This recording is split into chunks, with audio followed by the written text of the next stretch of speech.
This chapter talks about being mentored. You said it doesn't matter if you aspire to be an influential leader or if you're already operating at a high level of authority. It's always going to need, you're always going to need someone to coach you up or mentor you along the way. Who are some people that you would say have been influential mentors in your life, and what are the most important things you've learned from them? Well, I've been so blessed. I was thinking and thinking about some of the people that have mentored me, and obviously I always start with my mom, my first coach. And then I go to my older brother and my sister Trudy, but Richard, he just taught me so much about life, and he believed in me and encouraged me and sacrificed for me. My brother, it's funny, we used to refer to him as the white sheep of the family. I mean, he had so much more athletic ability than me, but he had to work to help support the family, and he sacrificed, his athletic ability and his time so that we could so my mom could, feed and clothe us. And while he was doing that, he made it possible for me to basically have a normal childhood, to pursue sports, and to do all the things that he couldn't do. And he took me, he took me to my first professional game, gave me my first basketball, introduced me to what would eventually become my life.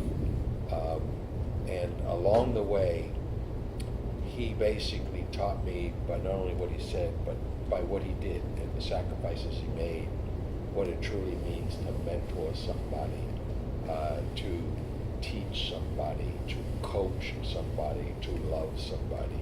When I think of mentoring, I think of my brother Rich. One of my other mentors, which was Dick Dukeshire, the head coach, basketball coach at Northeastern. I quit as a sophomore because I wasn't getting enough playing time. And I went and worked at my brother's fish and chip store, cooking fish and chips, fried food, and I got burnt all over the place. And he would always, he'd laugh and smile and say, you really like this, huh? And he knew that how much I missed basketball. So he encouraged me to go back and to apologize and to ask for a second chance. And I did, and I went back to Coach Dukeshire, who was my teacher of basketball, who really taught me how to coach, how it was supposed to be taught. And so Richard led me back to Coach Dukeshire, who mentored me and gave me a second chance. I ended up playing again. He eventually hired me as one of his assistant coaches, and that basically started my coaching career. If it's even possible to imagine, what would have it been like, or what would have happened if you didn't have those mentors?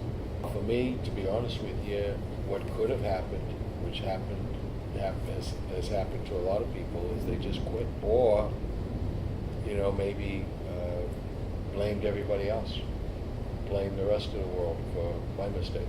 Because when I look back upon those experiences, I was the one that messed up more than anybody else.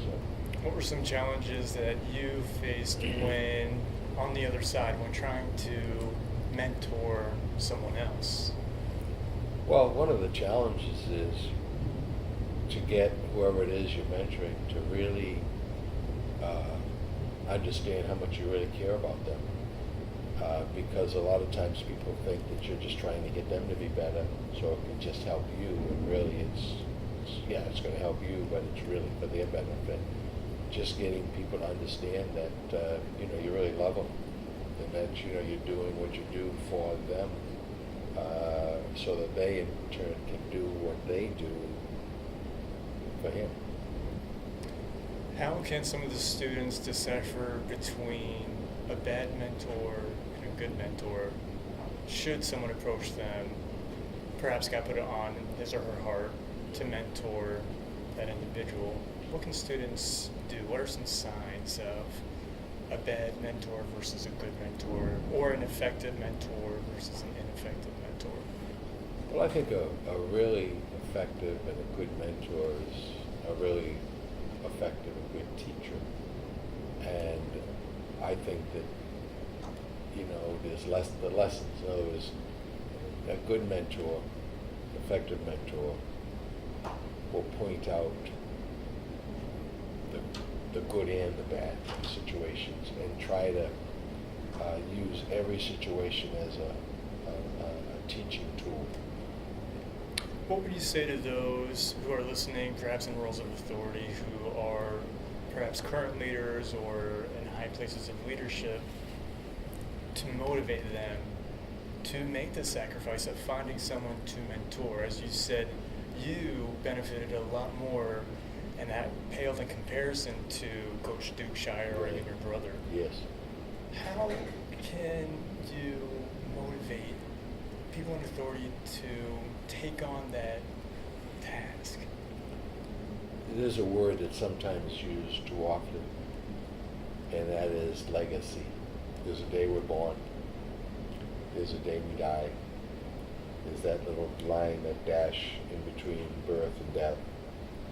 And that really represents the time that we spend here and what we do.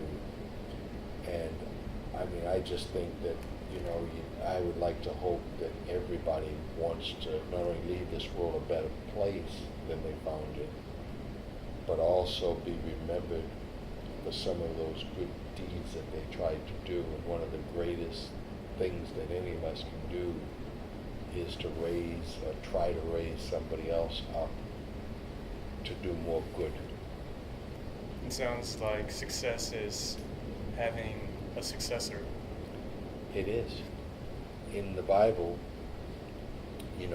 Moses prepared Joshua to lead the Israelites into the promised land. Okay, and I'd like to hope that I have done a decent job and that I'll do even a better job preparing my son to raise his kids, to prepare my daughter, to raise her children, to mentor them. It sounds like what Jesus wants us to do. His success, he wants us to continue with it as his successors. When you read about Jesus' approach to being mentored, what are some of your thoughts? First of all, Jesus was perfect. Jesus knew, he knew everything, okay? Unlike us, we know nothing. And his ability to listen, and his ability to understand, and really understand what people were thinking, of course he knew what they were thinking, it also enabled him to ask great questions. And a great teacher, a great mentor, is a great questioner.